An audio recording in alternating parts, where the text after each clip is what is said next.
Muy bien, aquellos que pueden hacerlo, los invito a ponerse de pie. Vamos a leer el versículo 1 hasta el versículo 6. Colosenses 4:1 dice: Amos, haced todo lo que es justo y recto con vuestros siervos, sabiendo que también vosotros tenéis un amo en los cielos. Perseverad en oración, velando en ella con acción de gracias, orando también al mismo tiempo por nosotros, para que el Señor nos abra puerta para la palabra, a fin de dar a conocer el misterio de Cristo, por el cual también estoy preso, para que lo manifieste como debo hablar. Andad sobriamente para con los de afuera, redimiendo el tiempo.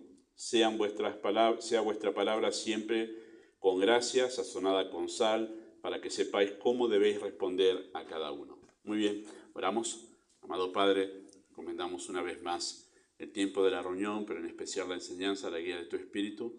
Creemos con firmeza que al abrir tu palabra, tu Espíritu la puede usar en el corazón, enseñarnos cada día a poder crecer en la imagen de Cristo. Pedimos eso, Padre, que podamos crecer en su semejanza, poder ser la luz en este mundo, reflejando el carácter de nuestro Salvador. Por eso pedimos tu bendición en este tiempo, en el nombre de Jesús. Amén. Muy bien, pueden tomar asiento. Muchas gracias. Bueno, llegamos al último estudio de esta segunda parte de lo que llamamos o titulamos el sentir de Cristo, ¿sí? Nos queda una tercera parte que volveremos en algún tiempo para esa última parte, pero hemos puesto el sentir de Cristo a este estudio basados en Filipenses 2:5, ¿sí? Donde Pablo escribió: haya en vosotros este sentir que hubo también en Cristo Jesús. Y esa expresión, que está en Filipenses 2:5, fue dicha en un contexto en el que Pablo le pide a los creyentes que no hagan nada por contienda o vanagloria, sino con humildad, estimando a los demás como superiores a él mismo, no mirando cada uno por lo suyo propio, sino también cada cual también por lo de los otros, ¿sí? Animando a de qué manera se deben relacionar los creyentes dentro del contexto de una iglesia local, ¿verdad? Especialmente una iglesia que había algunas divisiones en ese lugar. Y claro, le pone una exigencia, le pone la vara muy alta, solemos decir nosotros, ¿no? Con toda humildad, pero además estimando a los demás como superiores a él mismo. La idea es como que las necesidades del otro se vuelven mi prioridad. Y uno dice: ¿cómo hago eso? No, primero pienso en mí, después pienso en los demás. Bueno, Pablo dice: no, es diferente en la vida cristiana. Pienso en los demás y después pienso en mí. Claro, eso es una vara muy alta, ¿no, Pablo? Bueno, y después dice: no mirando cada uno por lo suyo propio, sino cada cual también por lo de los otros, como una aclaración de lo que acaba de decir. Alguien preguntaría: bueno, ¿qué quiere decir eso, estimando a los demás como superiores al mismo? Y entonces ahí aclara: no mirando cada uno por lo suyo propio, sino cada cual también por lo de los otros. Y uno dice: ¿cómo hago eso? ¿Cómo hacemos eso? Bueno, y entonces ahí viene la respuesta de Pablo: haya pues en vosotros este sentir que hubo en Cristo Jesús, ¿sí? No hay otra manera. Y esa palabra sentir es la expresión que se usa, que refiere al pensar. Hay una manera de pensar que debe cambiar en nosotros para que esto sea posible, ¿sí? Así que la clave para poner en práctica semejante exigencia es teniendo el sentir, o mejor dicho, teniendo la mente de Cristo, una mente, ¿cómo era la mente de Cristo según Filipenses 2:5-8? Una mente humilde, dispuesta a verse a sí mismo como servidor de los demás. Esa es la mente de Cristo que está en Filipenses 2:5-8. Y ese es el pensamiento que debe dominarnos a nosotros al relacionarnos con los demás. Me pongo al servicio de los demás. Esa es la idea. No es tan sencillo, ¿verdad? Por eso es un cambio radical que debe producirse en el corazón. La tendencia natural de nuestro pecado es pensar en nosotros y hacer de nosotros un universo. Pero bueno, cuando tenemos la mente de Cristo cambiamos eso. Ya pasamos a segundo plano, ¿verdad? Sino a tercero en realidad. Primero el Señor, después las personas y en tercer lugar nosotros. Así que las relaciones interpersonales, queridos hermanos, de por sí, dado lo que Pablo dice aquí, requieren en realidad un gran esfuerzo de nuestra parte para hacer a un lado nuestro orgullo y nuestro egoísmo. Cuando nos empezamos a relacionar, si queremos llevarnos bien con los demás, es necesario dejar de lado nuestro orgullo y nuestro egoísmo. Pero para el cristiano, en realidad, se nos exige algo más que eso, algo más que dejar de lado el orgullo y el egoísmo, ¿sí? Es algo que es sobrenatural y no es posible eso sin la ayuda del Espíritu Santo, ¿verdad? Debemos relacionarnos con los demás con el pensar de Cristo y eso solo con la ayuda del Espíritu se puede hacer. Por eso es que todos estos consejos de moral, de ética, de comportamiento que están en la Escritura no están dados como para que una persona mejore su manera de ser. Están dados para que el cristiano pueda manifestar a Cristo, ¿sí? Por eso es que solo con Él se puede, no solamente se puede hacer, sino se le puede dar el sentido correcto, ¿sí? Ante esto, ante la exigencia de relacionarnos con los demás de una manera apropiada, bueno, se presentan obstáculos. Siempre hay obstáculos en las relaciones interpersonales y hemos nombrado algunos como los prejuicios, el delirio de persecución, la inmadurez, personalidad problemática, la hipocresía, la falta de empatía, fue lo último que vimos. Y hoy, para cerrar esta parte, obviamente usted que acá puede añadir otros obstáculos que uno conoce en las relaciones interpersonales, pero estos creo que son los más conocidos, los más acentuados, pero bueno, se pueden añadir otros más. Hoy vamos a considerar, para cerrar esta parte, lo que es el mal uso de las palabras o la mala comunicación. Sí, mala comunicación.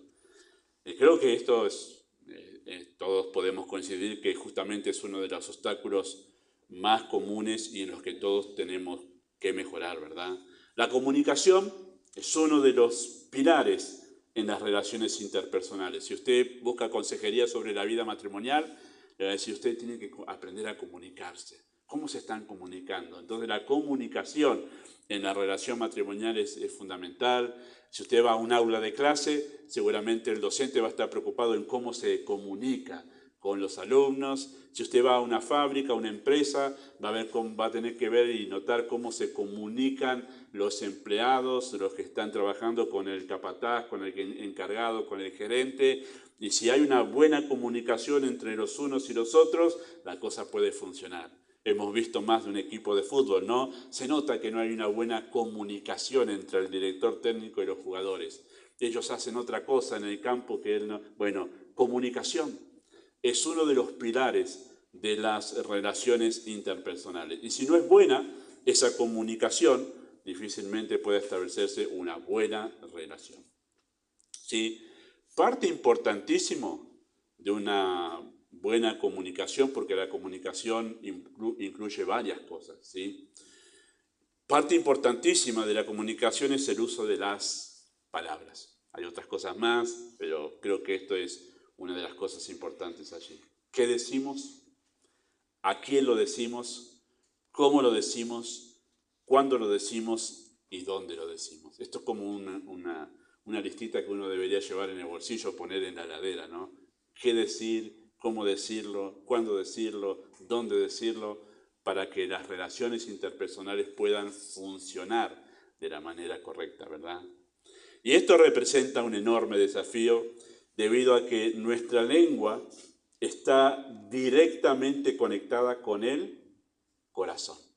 Esa es la razón por la cual nuestras palabras tienen un cierto problema, un problema importante, ¿no? Porque la lengua está conectada directamente con el corazón. De la abundancia del corazón habla la boca. Y como nuestro corazón es un corazón que todavía batalla con el pecado, errar día en el uso de nuestras palabras es algo muy probable. En realidad es de todos los días, por lo menos mi experiencia. Mi experiencia es que todos los días me da testimonio mi lengua que está conectada directamente con mi corazón y me está diciendo, todavía batallas con un corazón pecador, ¿verdad? Así que es algo muy probable que todos en algún momento del día erremos. Y, ay, ¿para qué dije? Ay, quisiera obtener la máquina del tiempo, volver y decirlo otra vez, pero de otra manera. Pero bueno, no tenemos esa máquina, ¿no? Para eso existe el perdón. Y a veces el perdón no alcanza, ¿verdad? Pero bueno, ahí da evidencia nuestro hablar de que todavía tenemos un corazón que batalla con el pecado.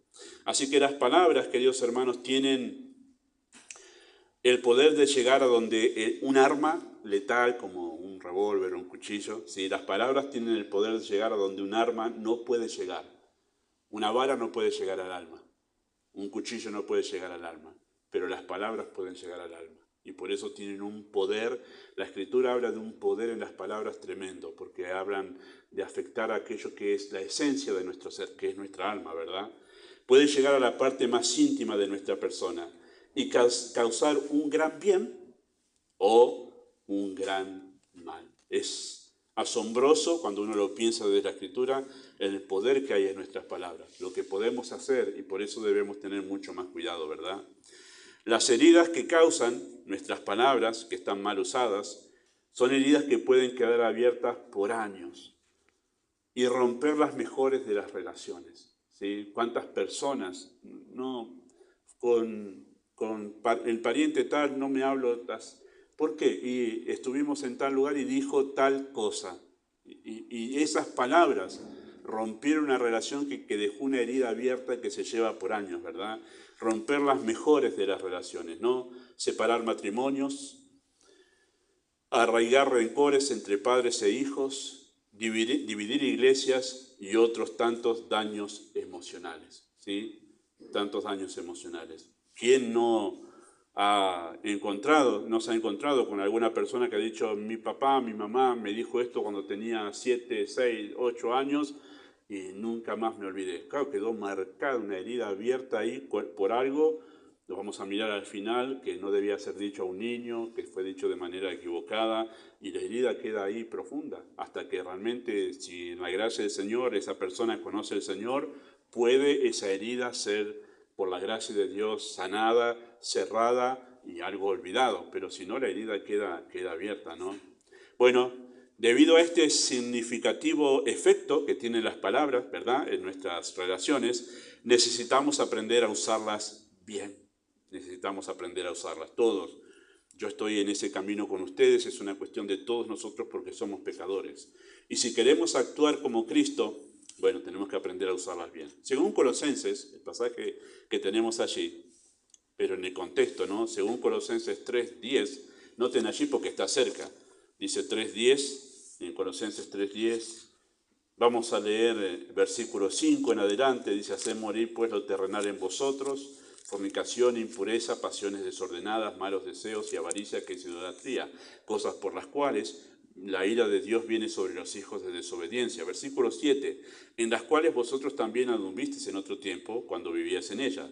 Pero ahora dejad también vosotros todas estas cosas, ira, enojo, maledicencia, blasfemia, palabras deshonestas de vuestra boca, no mintáis los unos a los otros, habiendo despojado del viejo hombre con sus hechos. Versículo 10, revestíos del nuevo, el cual conforme a la imagen del que lo creó, se va renovando en el conocimiento pleno. Hay como una intención de Pablo aquí, de enseñarles a los colosenses a cómo ellos vivir revestidos de la justicia de Cristo. Ese es ser revestido de Cristo, de la justicia de Cristo. Nos despojamos de ese atavío del viejo hombre con sus hechos y nosotros nos revestimos de la justicia de Cristo, no solo para presentarnos delante del Padre con libertad, sino para vivir nuestra vida diaria revestido de la justicia de Cristo. ¿Y cómo es eso? Bueno, Pablo da acá todos esos consejos.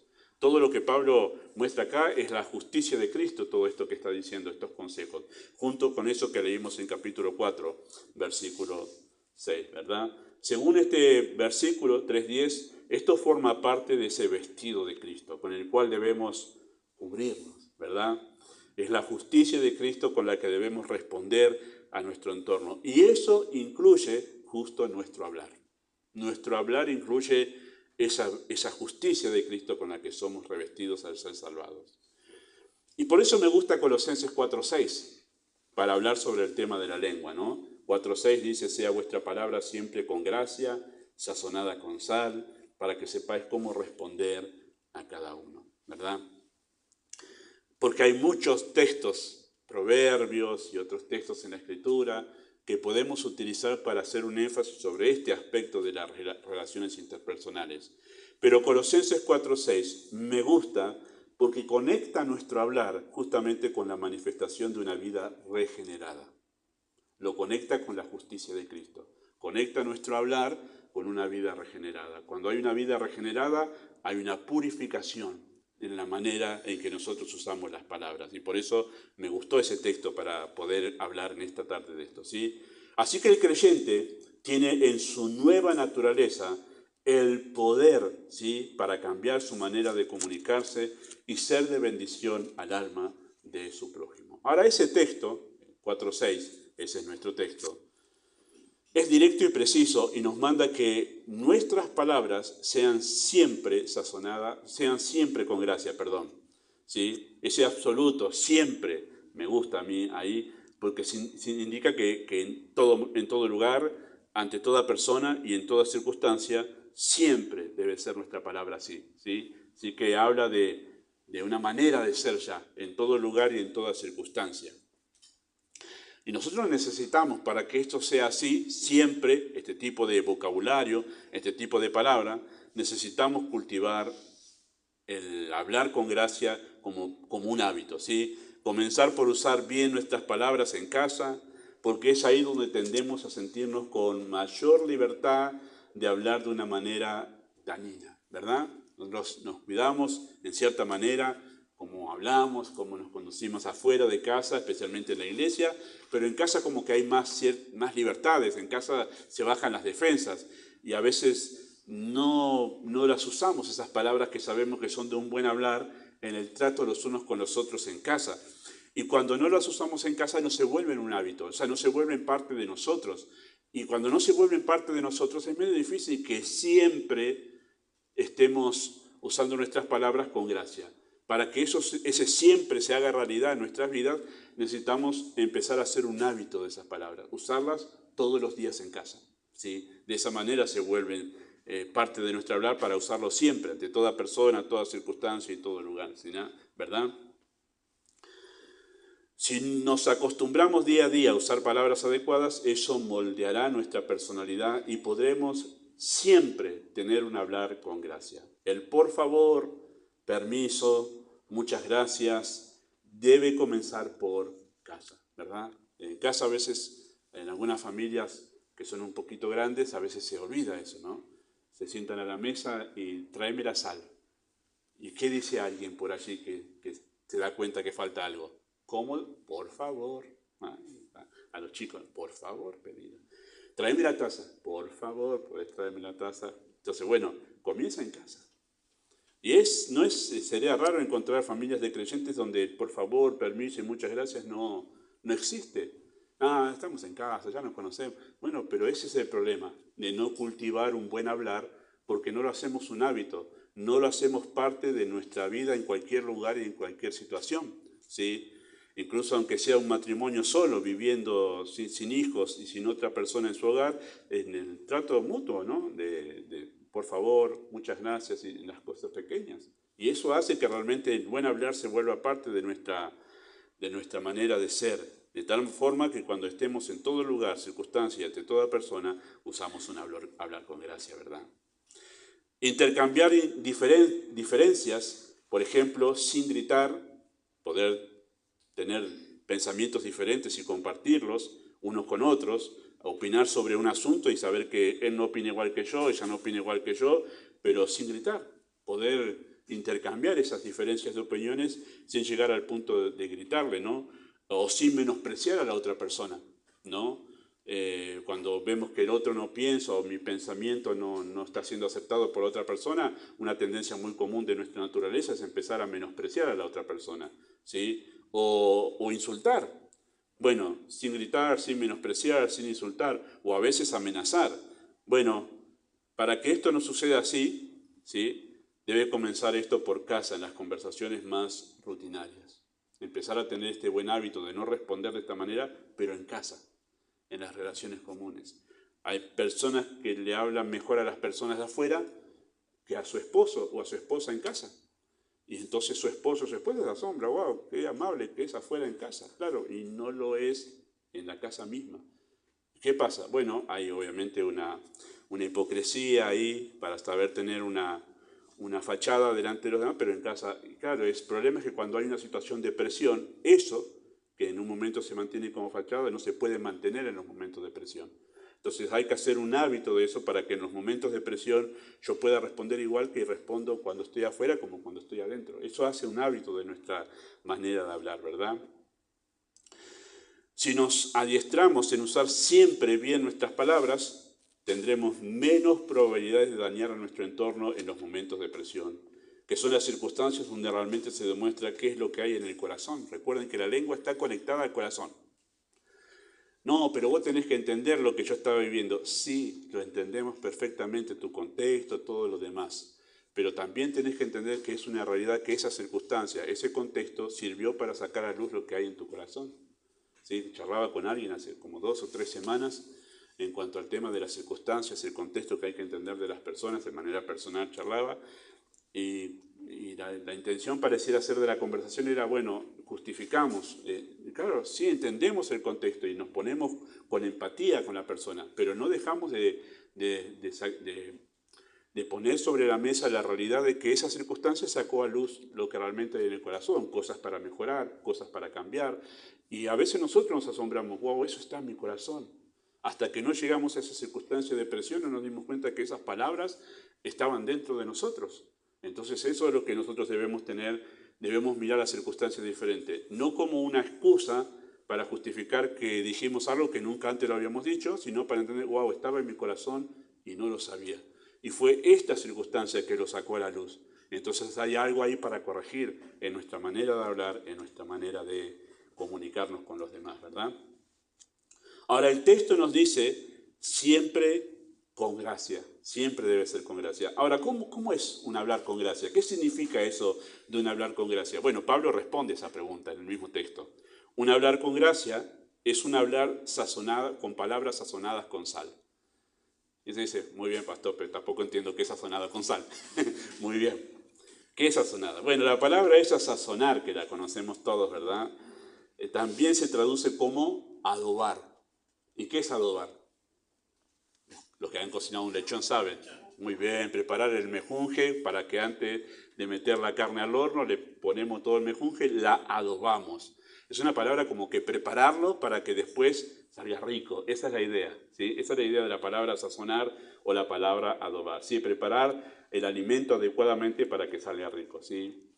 Y la idea que se transmite con esa palabra es que debemos pensar y preparar bien nuestras palabras para que tengan rico sabor al oído del otro. Esa es la idea de esa palabra. Vuestras palabras sazonadas con sal, vamos a prepararlas bien para que suene bien lo que voy a decir y no mal, ¿sí? Que no le quede al otro un sabor amargo de mis palabras, aunque digamos a veces cosas que sean una reprensión, una exhortación, corregir un error, incluso hasta en eso debemos prepararlas, sazonarlas nuestras palabras, ¿no? Agarrarlas y condimentarlas bien para que les suene, incluso las palabras de reprensión suenen bien al oído del otro. ¿Se acuerdan lo que dice el libro de los Salmos?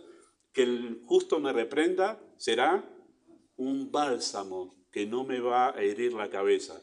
No va a venir con el garrote, pum, pum, hiciste mal, sino va a ser un bálsamo. Que mirá vos, tenés razón. ¿Cuánto me ayudas que me digas esto, verdad? Pero ¿cómo sucede eso? Bueno, porque tiene que venir ahí con palabras bien preparadas, bien sazonadas. Cosa que mirá vos, me lo dijo, pero fue tan sutil que yo ni me di cuenta, me estaba dando un cañazo. Tremendo, ¿no? Esa es la idea, ¿sí? La idea de que las palabras suenen rico al otro. Incluso las que son duras de digerir, ¿verdad? Deben ser sabrosas. Bueno, ¿cómo debemos sazonar nuestras palabras para que suenen con gracia? ¿Cómo las sazonamos? Agarramos, debemos andar, esto sería una buena analogía o como un buen recordatorio, andar siempre con el salero, ¿no? A mano para sazonar las palabras, ¿verdad? Bueno, ¿cómo debemos sazonar nuestras palabras para que suenen con gracia? El texto nos responde, ¿verdad? Esa pregunta. Sí, la última frase, para que sepáis cómo responder a cada uno. Y ahí tenemos una indicación, una de las muchas, para saber qué palabras utilizar y cómo prepararlas, ¿verdad? Cómo prepararlas. El texto nos obliga a pensar en la condición del otro y pensar bien qué vamos a decir, cómo vamos a decirlo y cuándo vamos a decirlo. Vamos a usar un ejemplo, pero de los más comunes, y que ahí va a ayudarnos a entender a nosotros. Por ejemplo, usted habla con un adulto de su misma edad y le dice tal cosa, pero usted después tiene que decir eso mismo a un niño de 4 o 5 años, ¿se lo va a decir de la misma manera? No. Entonces ahí es donde yo empiezo a pensar cómo sazonar esas palabras, cómo prepararlas para decirle lo mismo que le dijo a un adulto que le digo a un niño. Supongamos, aconteció un hecho trágico en la familia. Con un adulto se sienta, pasó esto, enfermedad, accidente, lo que sea. Pero tiene que decir lo mismo a un niño. No se lo va a comunicar como se lo comunica a un adulto. Entonces ahí sazona las palabras para que suenen de tal manera que no provoque un impacto tal en el niño, porque no está preparado para digerir esas palabras dichas a un adulto. Hay que sazonarlas para que las pueda digerir de una manera apropiada conforme a su edad. Bueno, eso es un ejemplo sencillamente de que nosotros nos sentimos obligados, a la luz de lo que dice el texto, a pensar en el otro antes de hablar. ¿Con quién voy a hablar? ¿A quién se lo voy a decir? ¿Verdad? ¿En qué condición está? ¿Cómo lo va a tomar? Bueno, todas esas cuestiones a tener en cuenta. ¡Oh, qué difícil, pastor, es este! Y sí, sí que lo es. Por el bien del alma de nuestros hermanos debemos tener en cuenta eso. Mayormente, nuestro egoísmo y orgullo nos lleva a preocuparnos por ser escuchados, ¿sí? Sin importar lo que decimos, cómo lo decimos y cuándo lo decimos, a quién y a quién lo decimos. No importa quién, cómo y cuándo. Yo necesito que me escuchen. Ya está, lo digo y yo necesitaba decirlo.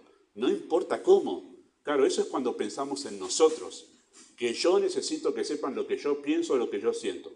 ¿Quién, cómo, cuándo? No importa. Bueno, es ahí donde se producen un montón de heridas en las personas, ¿verdad? En nuestro entorno.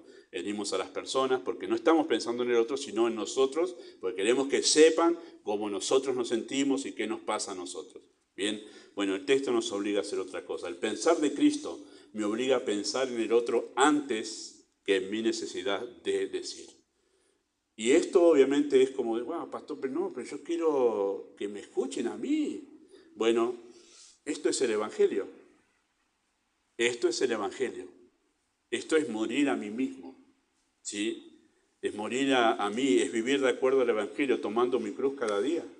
Incluso en el hablar, yo manifiesto el Evangelio de Cristo. Pienso cómo el otro va a recibir esto. Incluso pienso, ¿se lo digo o no se lo digo? ¿Se lo digo o no se lo digo? Y digo, no hace falta que se lo diga. Muero a mí, muero a mi carne, muero a mi orgullo, muero a mi egoísmo. Y sí, tengo unas ganas de decírselo, pero no va a ayudar, no va a cambiar, no va a ser de beneficio, no es tan importante. ¿Para qué se lo voy a decir si va a terminar mal? Va a terminar dolido. Y ese es el asunto, ¿verdad?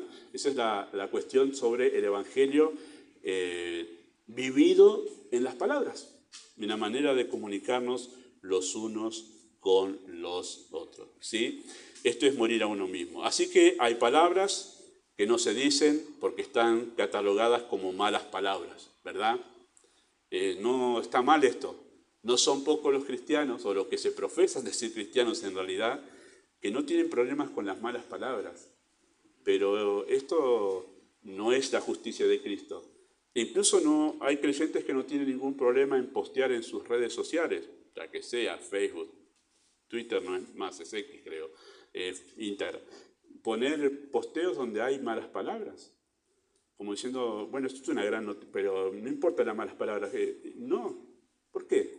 Es más importante la justicia de Cristo que lo que yo quiero postear, sea de política, sea de ciencia, sea de astronomía, sea de lo que sea, hasta incluso sea una broma.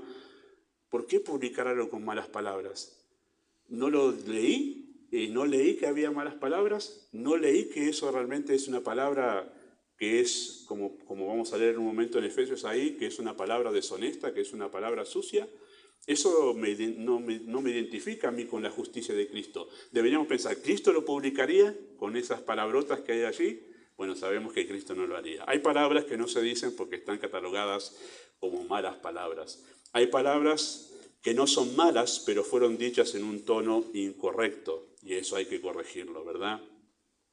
El tono es tan importante, ¿verdad? Como decimos las cosas nosotros, que a veces algo es bueno, pero en realidad el tono no es el apropiado y hace que eso cause una herida aún siendo bueno. Hay palabras que fueron inoportunas, dichas en el momento inadecuado, y eso hay que esperar el momento adecuado. Hay cosas que hay que esperar para llegar a casa, para hablarlas, hay cosas que hay que hablarlas cara a cara, hay cosas que hay que hablarlas en un lugar apropiado, ¿sí? Hay palabras que necesitan ser silenciadas, no hacen falta ser dichas porque son intrascendentes. Hay palabras que son vanas, no edifican a nadie, son temas intrascendentes los que se hablan y no hace falta decirlos. Hay conversaciones risueñas que deben tener su justo lugar, ¿verdad? Hay un momento para reírnos, ¿sí? Hay un momento para hacer bromas sanas entre uno y los otros y ahí queda. Pasó el momento y después ya volvemos a ser personas serias, ¿verdad? O sea, personas cuerdas, personas que están hablando cosas con sentido, con propósito, con razón. No estamos diciendo que no se pueden hacer chistes, pero hay un momento para eso, ¿sí? Un momento para todo eso.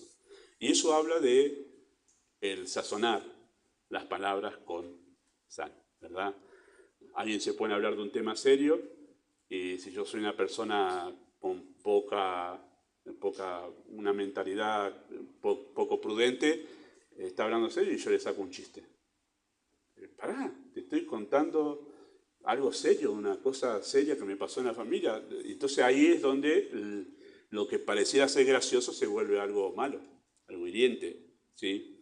Efesios 5, 1 al 4 dice, es el pasaje paralelo, o sea, en Efesios se habla más ampliamente de lo que Pablo dice aquí de sazonar con sal, ¿verdad? Dice 5, 1 al 4, sed pues imitadores de Dios como hijos amados. Andad en amor como también Cristo nos amó y se entregó a sí mismo por nosotros, ofrenda y sacrificio a Dios en olor fragante. Pero fornicación y toda inmundicia o avaricia, ni aun se nombre entre vosotros como conviene a santos. Y escuchen esto, ni palabras deshonestas, ni necedades, ni truanerías, que son palabras con doble sentido serían. La etimología es rara, pero tiene que ver con palabras con doble sentido, ¿sí? Truanerías. Que no conviene, sino antes bien acciones de gracias. Y me gusta en Efesios, porque Pablo ahí nos explica qué sería hablar con gracia. Nos explica más detalladamente. En Efesios 5, 19 al 20 dice, hablando entre vosotros con salmos, con himnos, con cánticos espirituales, cantando y alabando al Señor en vuestros corazones, dando siempre gracias por todo al Dios y Padre, en el nombre de nuestro Señor Jesucristo. Así que necesitamos, porque eso es la llenura del Espíritu, 19 y 20. O sea, ¿qué pasa cuando alguien está lleno del Espíritu? Su corazón está controlado por el Espíritu. Y como el corazón está conectado directamente con la lengua, se va a hacer evidente que está lleno del Espíritu. Bueno, ¿hablará en lenguas? No. Dice que hablará con salmos, con himnos, con cánticos espirituales, alabando al Señor y además era una persona con gratitud, dando gracias a Dios por todo, ¿verdad? En el nombre del Señor Jesucristo. Bueno, eso es una persona llena del Espíritu. Aquí tenemos, no está saltando, no se cae al piso, no, es esto, una persona cuerda, que habla con sensatez, que habla con claridad, que habla con acción de gracias, palabras sazonadas con sal.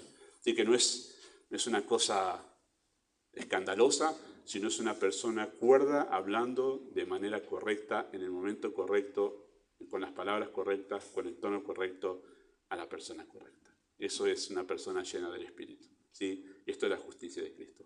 Maravilloso. Eso fomenta las mejores relaciones dentro de la iglesia del Señor. Y que el Señor nos ayude con esto para eliminar los obstáculos que no nos ayudan a nosotros justamente a relacionarnos bien y el Señor nos provee muchos recursos. Muy bien, vamos a pasar al tiempo de oración como acostumbramos nosotros en la reunión de oración.